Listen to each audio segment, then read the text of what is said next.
Hali gani mpenzi mtazamaji, karibu kwenye Darubini ya Channel 1. Leo ikiwa tarehe 11 mwezi wa 4 mwaka 2023, ambapo mtazamaji, kama ilivyo ada, tumekuandalia mengi yaliyojiri humo nchini na vile vile kule ughaibuni.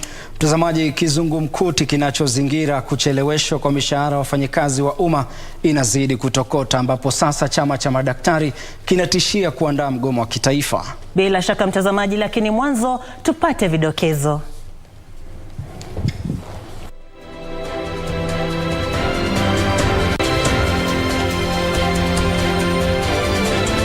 We are not going to borrow money to spend on recurrent expenditure, including salaries.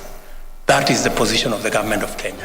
Rais William Ruto asema serikali haitakopa pesa kulipa mishahara ya watumishi wa umma. That in the next 7 days, if they fail to comply, we are not going to give a strike notice. Wahudumu wa afya watoa ilani ya mgomo kufuatia kucheleweshwa kwa mishahara yao. Na Kenya Kwanza wataja kundi lao kwenye mazungumzo kuhusu uteuzi wa makamishna wapya wa IBC.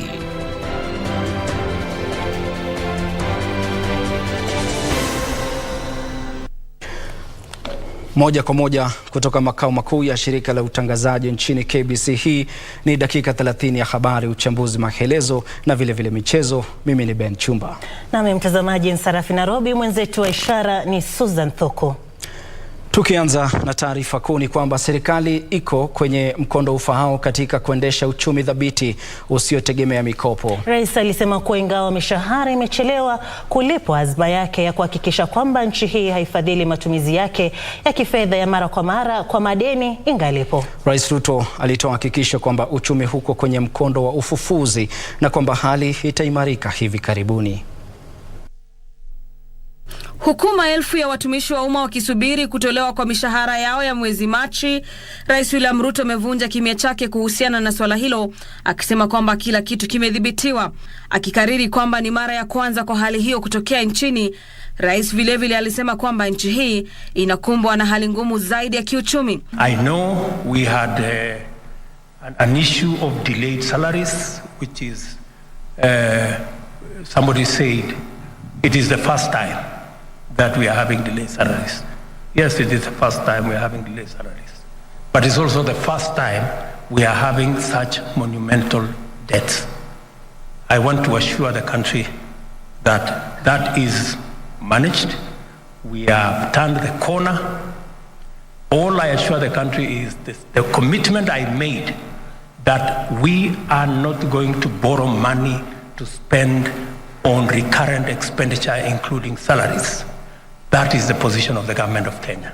We will not do that.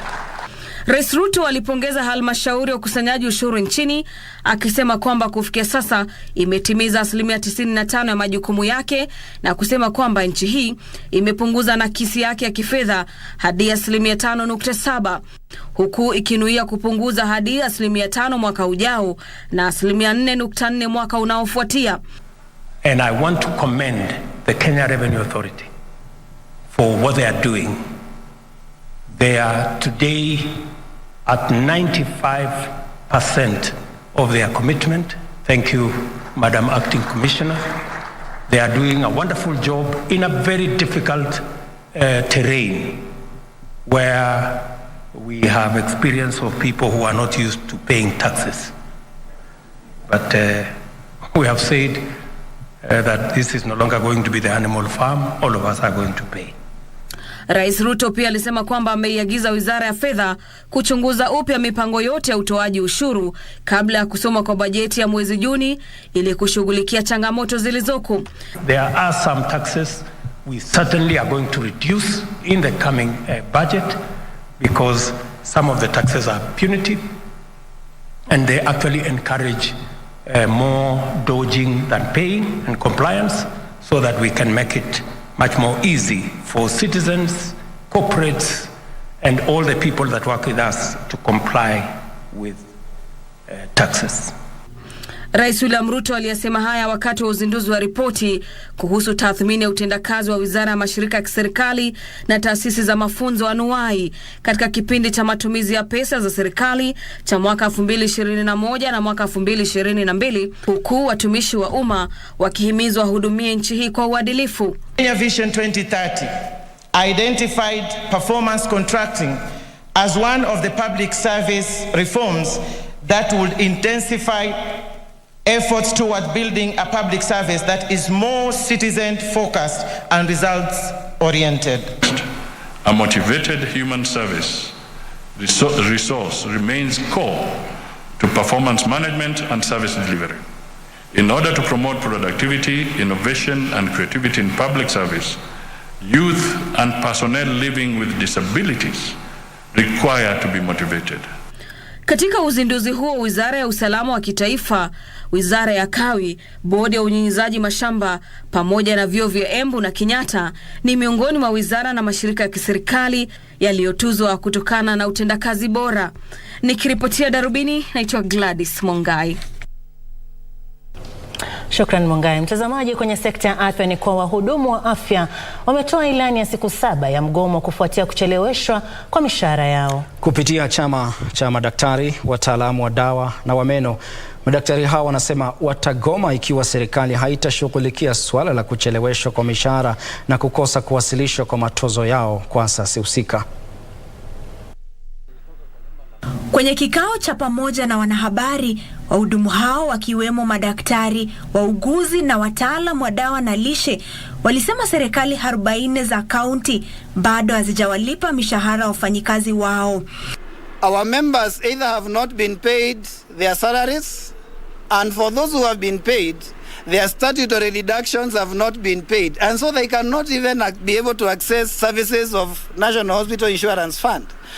That in the next 7 days, if they fail to comply, we are not going to give a strike notice, but each and every county, the healthcare workers will walk out awaiting for the government to react to these issues and pay the salaries as total deductions. Katibu mkuu wa chama cha madaktari, wataalamu wa dawa na wa meno, Daktari Davji Atela, alisema hakuna mikakati mwafaka iliyowekwa kulainisha utendakazi wa sekta hiyo miaka 10 tangu kuidhinishwa kwa katiba mpya. Healthcare has been considered to be an essential service in every talks of the government, both the national and the county government, but we see that to be different because the healthcare providers are not prioritized. Na hatujalipwa mpaka kwa sasa na bado tunasukuma kufanya kazi. Tumetoa tamko kwa pamoja kwamba sisi hatutaendelea kuendelea kuvumilia matatizo. Tunataka matatizo yatatuliwe. Wahudumu hao wana madai chungu nzima ambayo wangetaka serikali kushughulikia, ikiwemo utoaji mara moja wa fedha zinazotengewa kaunti. Hali kadhalika wanaitaka serikali kuweka mfumo wa pamoja wa kulipa mishahara ya wahudumu wa sekta ya afya na kubuniwa kwa jopo kazi la pamoja la Wizara ya Afya na pia kuajiriwa kwa madaktari 20,000. Opicho Chemtai, Darubini.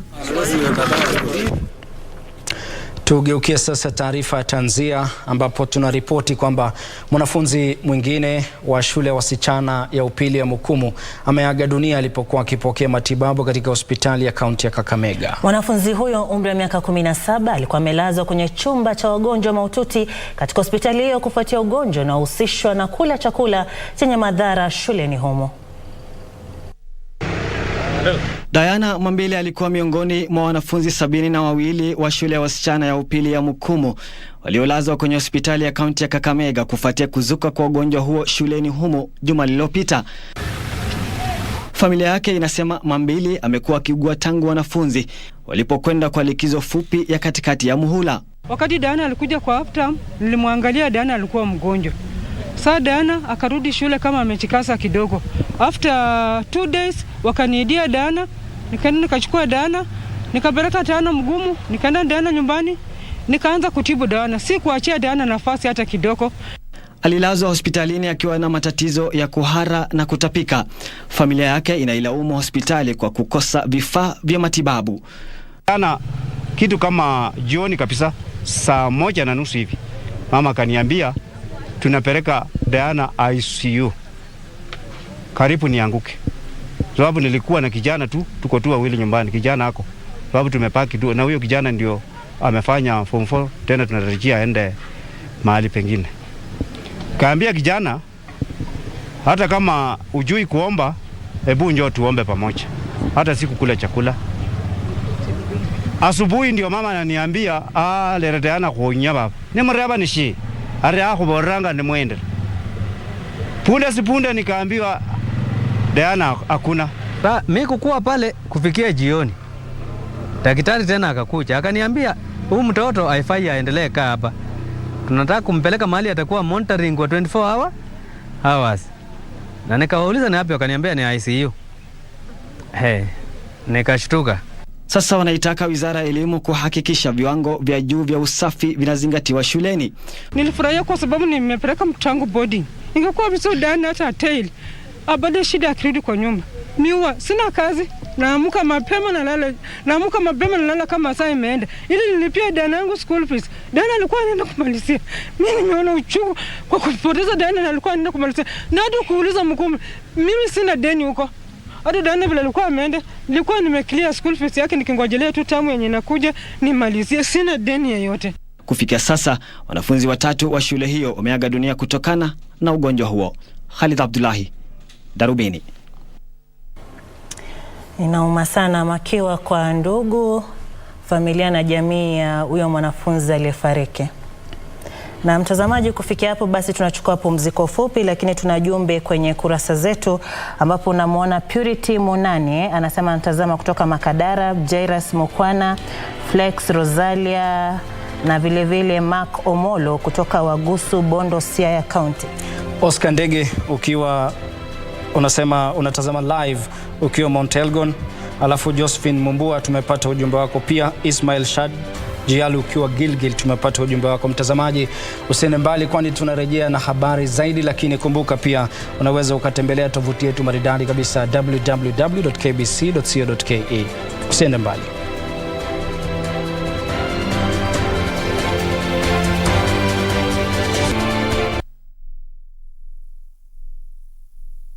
Ili kupata mapenzi ni jina tu, kama sikiza tune kwenye simu yako, dial *811 *815 #. Mapenzi ni jina tu, lakini mtu anaweza kulipa maana. Inaweza kuwa mpenzi wako, jamaa, rafiki, mfanyikazi mwenzako, jirani. Unaweza kupata mapenzi kutoka kwa mtu yoyote. Chagua kueneza upendo na muhimu, jipe zaidi. Kupata mapenzi ni jina tu, dial *811 *815 *811 *815 #.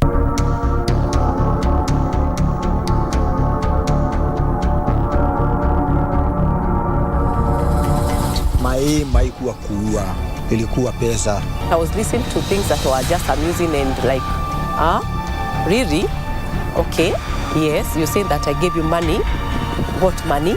You know, when a murder happens in a family, you know, a spouse has died, the obvious automatic suspect is the other spouse.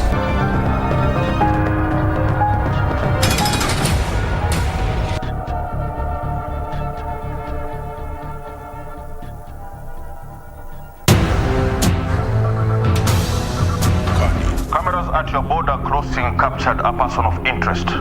Tunaamini kwamba Imran Saidi ndio Burhan's new bomb maker. Tulikuwa na Burhan's new bomb maker na tukamwachilia. Jamaa hakuna itilafu yoyote hapo chini, sawa? Tukishajua pale ameshikwa, proceed with Operation Silent Night. Hii ni lele. Ngoma bado. Wahwen Asosolo.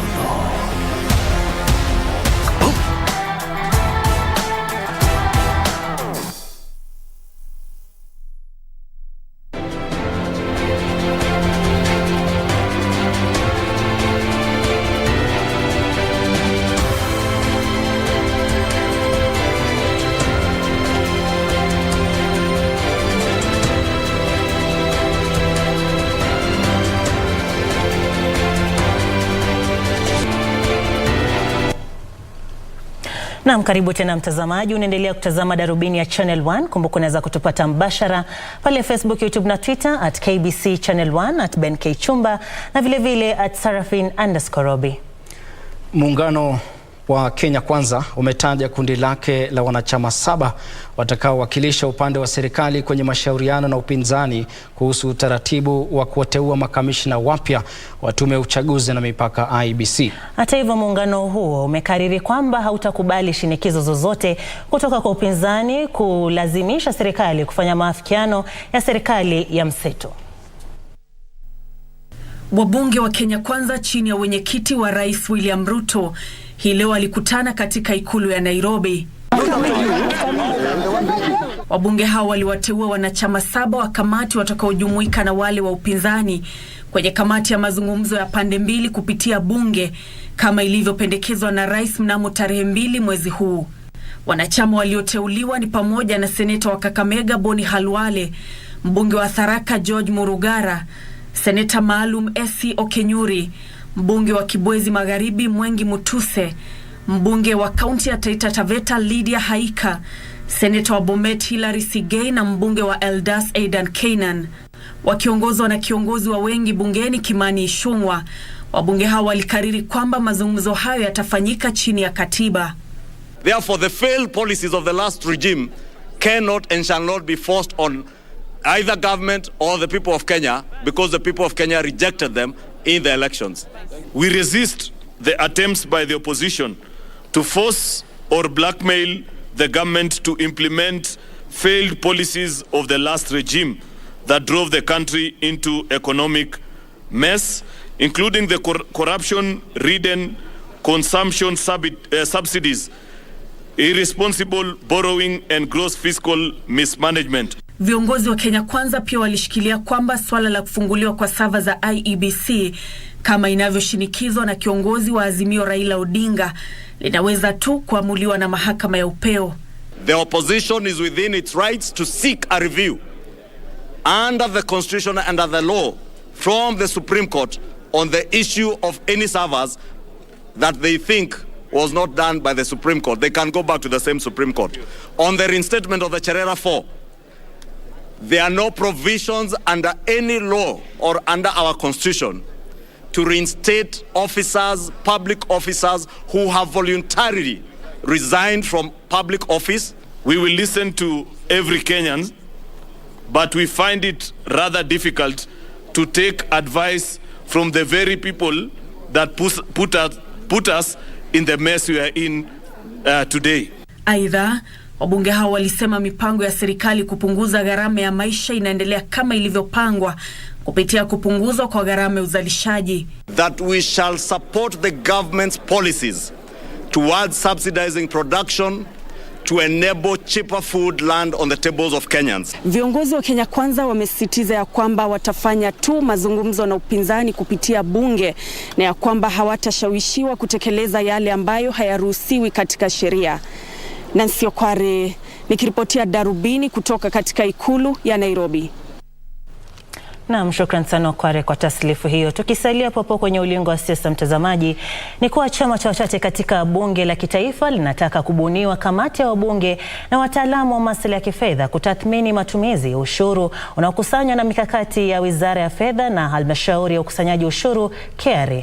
Kiongozi wa wachache Opiyo Wandayi ameshtumu serikali kwa kile alichosema ni kutosema ukweli kuhusu ushuru inayolenga kukusanya, kidai kwamba matatizo ya kifedha yameathiri pakubwa shughuli katika kaunti. Wakati huo wabunge wa upinzani wamepuzilia mbali orodha ya wanachama walioteuliwa na muungano tawala wa Kenya Kwanza kwenye kamati ya pande mbili ya mazungumzo ya maridhiano.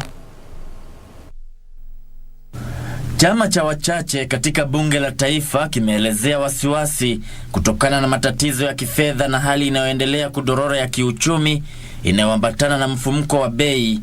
Wakiongozwa na kiongozi wa wachache Opiyo Wandayi, wabunge wa chama cha Azimio wamehusisha uhaba wa fedha serikalini na kile wanachosema ni kutojukumika kwa serikali kwenye masuala muhimu, ushuru wa juu ulioathiri biashara na mfumo duni wa ukusanyaji ushuru katika halmashauri ya KRA miongoni mwa sababu nyingine.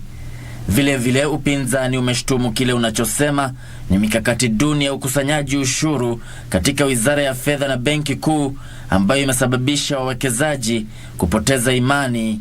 KRA has managed to collect only Kenya shillings 1.2 trillion as at the end of February this year, leading to a shortfall of about Kenya shillings 900 billion. That is not realistically achievable within the remaining 2 months. Changamoto za kifedha katika serikali kuu zimepeleka serikali kupunguza bajeti yake kwa miradi ya maendeleo na kusababisha kucheleweshwa kwa mgao wa pato la taifa kwa serikali za kaunti. Hata hivyo, serikali imelaumu mikopo mikubwa inayolipa kama kiini cha uhaba wa fedha, japo upinzani umekataa kukubaliana na kauli hiyo. Despite this serious cut on the development expenditure budget, only Kenya shillings 162.5 billion has been released to some ministries, departments and agencies for development spending. Mfanyikazi ukiwa umemwajiri, kama uko na madeni, hiyo sio shida yake. Tafuta pesa ya kulipa wafanyikazi wa umma. Huku kikipuzilia mbali orodha ya wawakilishi wa Kenya Kwanza kwenye kamati ya mazungumzo ya pande mbili, chama pinzani cha Azimio kilitilia doa uteuzi wa wabunge Adan Keynan na Mwengi Mutuse ambao kulingana na Azimio ni wanachama wa vyama tanzo vya muungano wa Azimio One Kenya. Both Manleo Chapchap and Jubilee Party remain legally members of the Azimio coalition. Okay, so already they are starting this process on a wrong foot.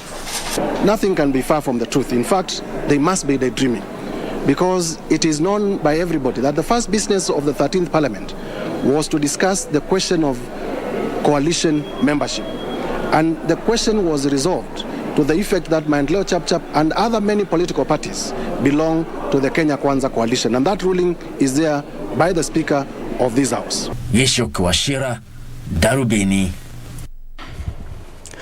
Kwingineko, mtahiniwa moja wa darasa la 8 mwaka uliopita katika kijiji cha Birini Mwamleka, eneo bunge la Kaloleni, kaunti ya Kilifi, anaomba msaada baada ya kukosa kujiunga na kidato cha kwanza. Licha ya kupata matokeo bora kwenye mtihani wa KCPE, Josephine Faida Katana mwenye umri wa miaka 15 anahuzunika kwa kutojiunga na kidato cha kwanza kama wenzake, sababu kuikiwa uhaba wa karo.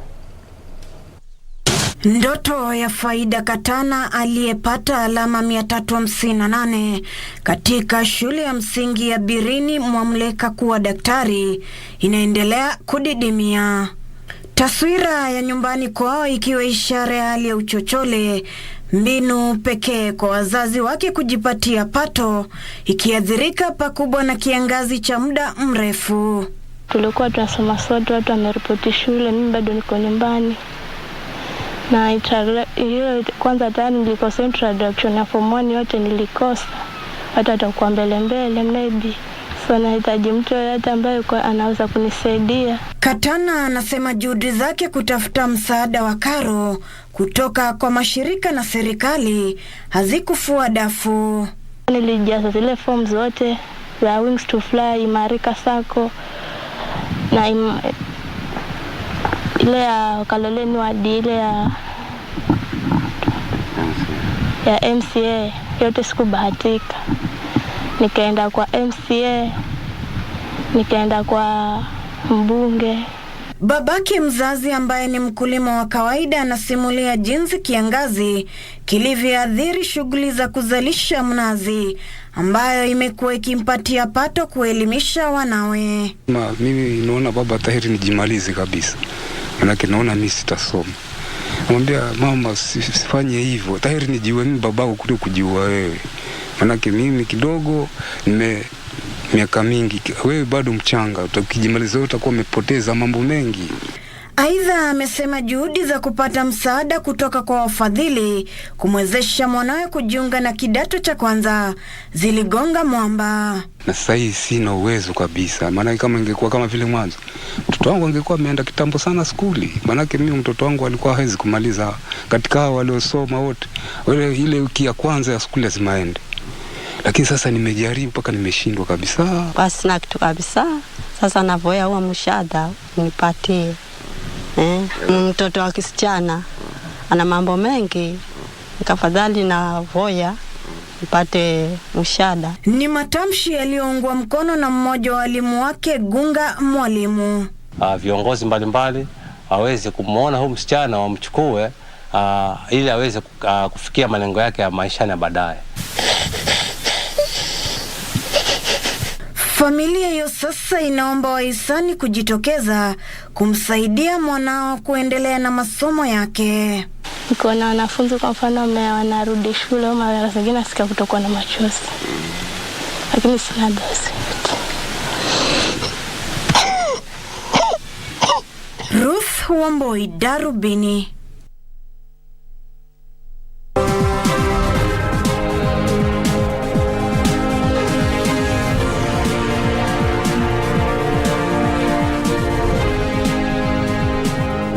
Na mtazamaji, sasa karibu kwenye safu ya biashara.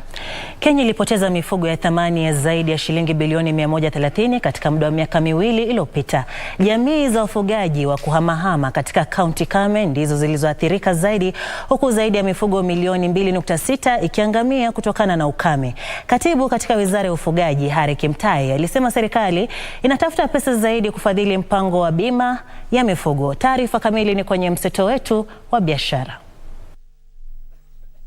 Kwa mujibu wa halmashauri ya kitaifa la kudhibiti ukame, kaunti zilizoathirika zaidi kutokana na ukame ni Marsabit na Kajiado, ambako 5% ya mifugo iliangamia.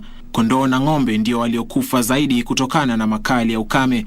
Serikali sasa inasema idara ya ufugaji ilipoteza mabilioni ya pesa kutokana na ukame ulioathiri kaunti 25 humu nchini. Lost about 2.5 million heads of cattle, which I think Okwara, the figure is about, total figure of that loss alone is about $1.8 billion.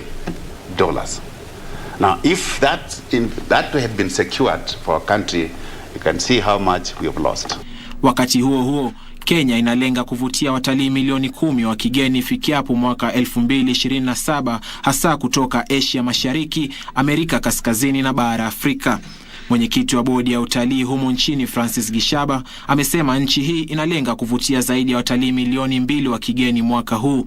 At brightening up this country as far as tourism numbers are concerned, doing more aggressive marketing, especially in the emerging markets, both within Africa and out of Africa, in Asia, in the Middle East, in the Far East, and even as far as South America. Hatimaye, wenye kampuni za michezo ya kamari wameelezea wasiwasi kuhusu hatua ya kutenga 50% ya mapato kwa mpango wa akiba na uhisani.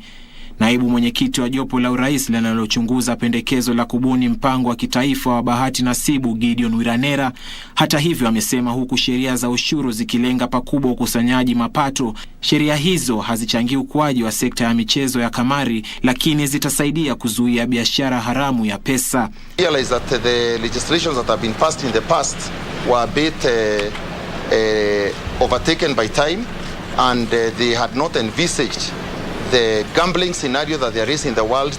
Jopo hilo limeanza kampeni ya kitaifa ya kunakili maoni ya wananchi kuhusu pendekezo hilo na kupendekeza marekebisho ya sheria.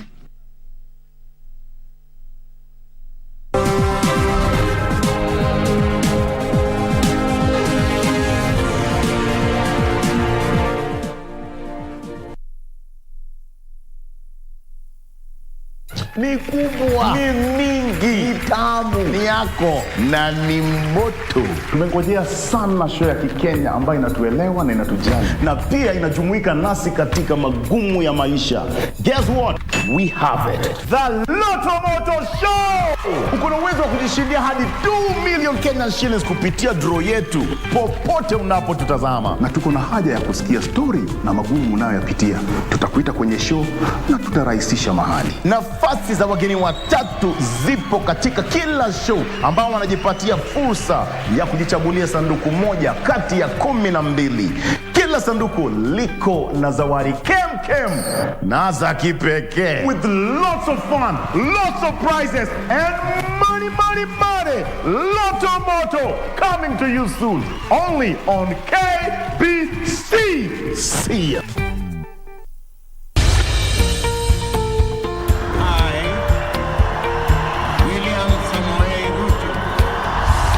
After the dust settled on rigorous campaigns, Kenyans are waiting for elected leaders to deliver on their pledges. Have you used the hustler fund? When your children sleep hungry, when you can borrow 500 or 1,000 shillings and they have some food on the table. So the 500 you're giving me now is my purchasing power has literally been diminished comparing to probably even January or December. But how have the leaders performed so far?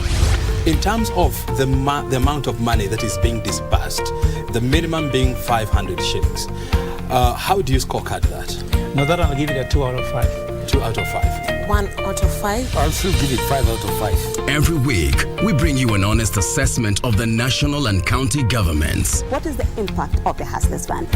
There are people who borrow praying they don't have to pay back. For example, they pray that the owner dies. The Scorecard. Every Tuesday at 10 p.m. on KBC Channel 1.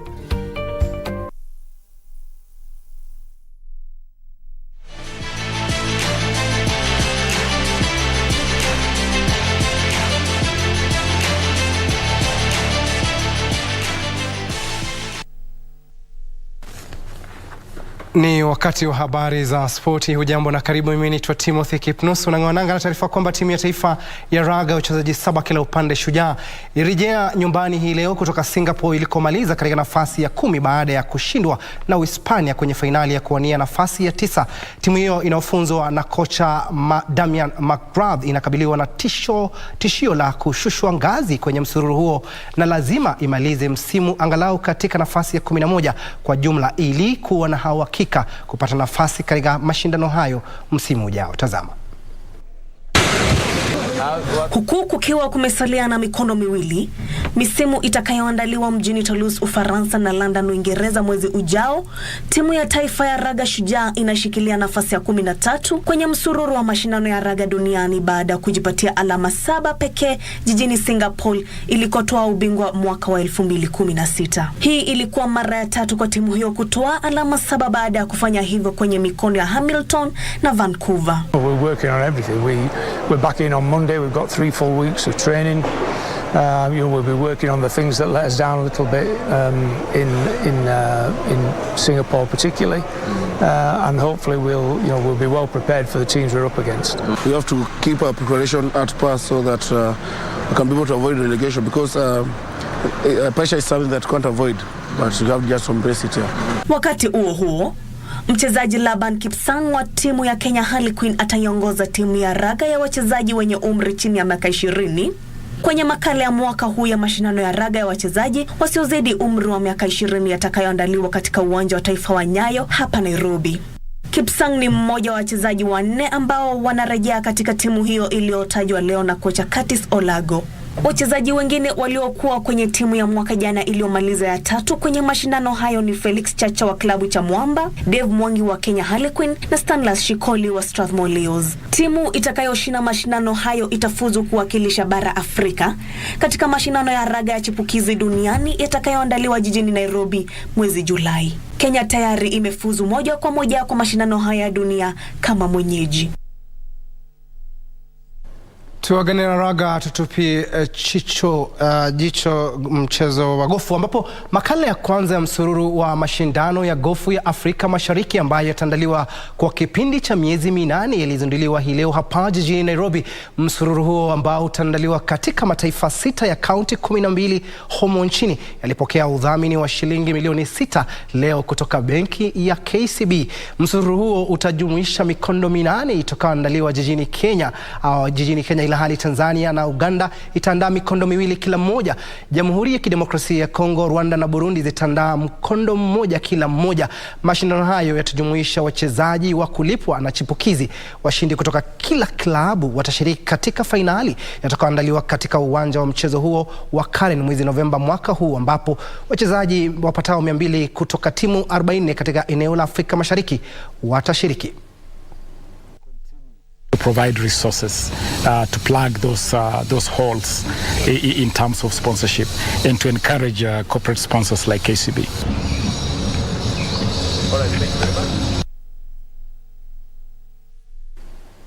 Mwelekezi wangu kidogo anatabasamu baada ya kutamka neno hilo jicho. Waswahili wanasema kama ulimi hauna mfupa na wakati mwingi uteleza. Naitwa Timothy Kipnusu, sukani anarejesha kwa wenzangu Sarafina Robi pamoja na Chumba waweze kupigilia msumari wa mwisho kwenye Darubini. Asante sana mwenzangu Timothy Kipnusu. Labda tu kuarifu watazamaji kwamba mechi mbalimbali leo itakuwa inagaragazwa katika michuano ya ligi ya mabingwa barani Ulaya, ambapo Benfica itakuwa inamenyana na Inter Milan na Man City itakuwa inamenyana na Bayern Munich. Bila shaka hapa kuna jumbe kadhaa. Andrew Peter amesema alikuwa akitazama kutoka Zanzibar. Ann Babake Pendo kutoka Kakamega, Simon Kariuki kutoka Manyata, Maureen Chepkemboi kutoka Makadara, Stanley Mutembei, Charles Okonji, Julie, Sami Kurgat, Hawe Saidi kutoka Serengeti. Wote tunasema shukrani za dhati kwa kufuatilia taarifa zetu hii leo. Kufikia hapa ndipo tunatamatisha Darubini hii leo. Mimi nimekuwa ni msomaji wako Sarafina Robi, mwenzetu Ishara amekuwa ni Susan Thuku. Kuwa na jioni njema. Mimi ni Chumba. Kwa heri, uwe na heri, alamsiki.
Haikuwa kuua, ilikuwa pesa. I was listening to things that were just amusing and like, really? Okay, yes, you say that I gave you money. What money? You know, when a murder happens in a family, you know, a spouse has died, the obvious automatic suspect is the other spouse.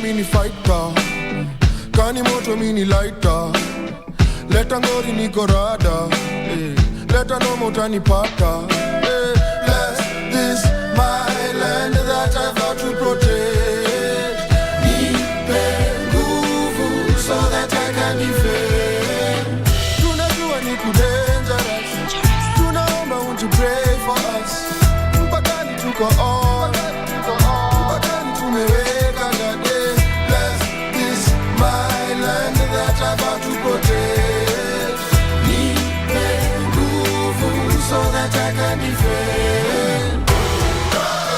Tuko rada, tuko rede, tuko rede, wasanare tuko rede, tuko rede, we are the city, we are ready, we are ready.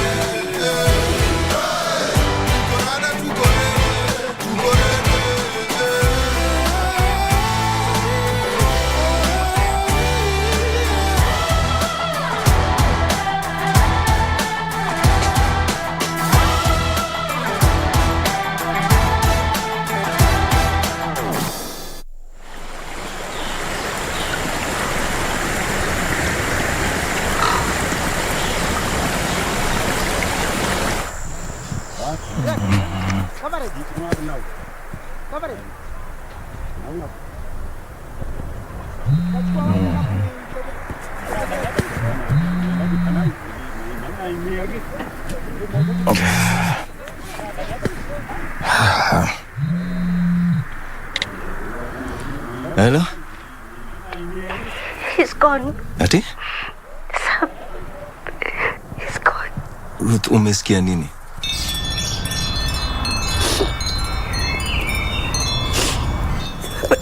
Nimepiga simu na Chief Inspector. Ameniambia Sam is officially MIA. Ruth, relax. MIA inamaanisha missing in action. He's just missing. But for over 5 months, Farah. Over 5 months. Si pia mimi nilikuwa huko for almost a year bila contact with family or friends. Sam ako poa. Wajuaje? Because he's a better police officer than I am. Kama mimi nilitoboa pia yeye atatoboa.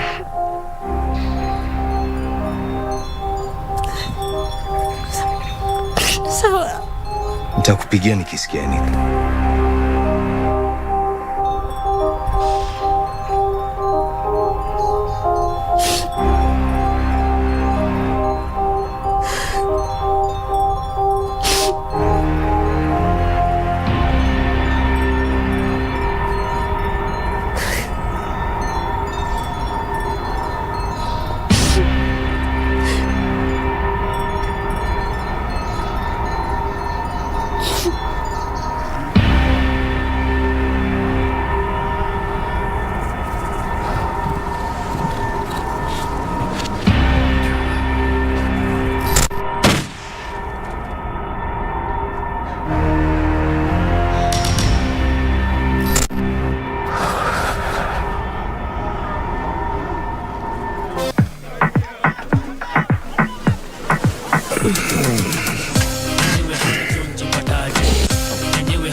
Pare nare mangware kumbuka na jikuta bure bila suruari sarare ni nani huyu tulidoro naye kuuliza hadi manzi hana info habari kutoka hizi toka inahari mabeshte pale nje umekuwa mjo hatari makadi hana tena inabidi nimempea deska toja kangu manna utopa kabave yenyewe hapa jonjo pataje budan show sina rada nikane. Tumefanya kazi mzuri. Torome would be proud. Kweli. Shakofia. My heart sang it. By the way, pole about yule jamaa.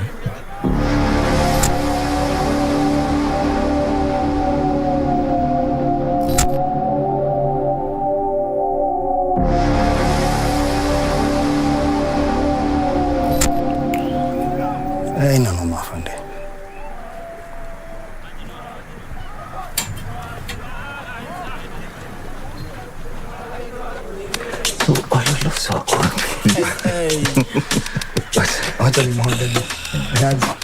I'm so hey, give me the liquor hata kama Johnny Bita juu tangu atoke bado nina hizo mapicha na nilijua kiondoka mi bana kuisha na bado najizatiti mawazo itaisha hey, juu jana nyewe sherehe ilikuwa na kadiu kanzeve kalikuwa mbaya mpaka nika Aziz ndo kuingia sivyo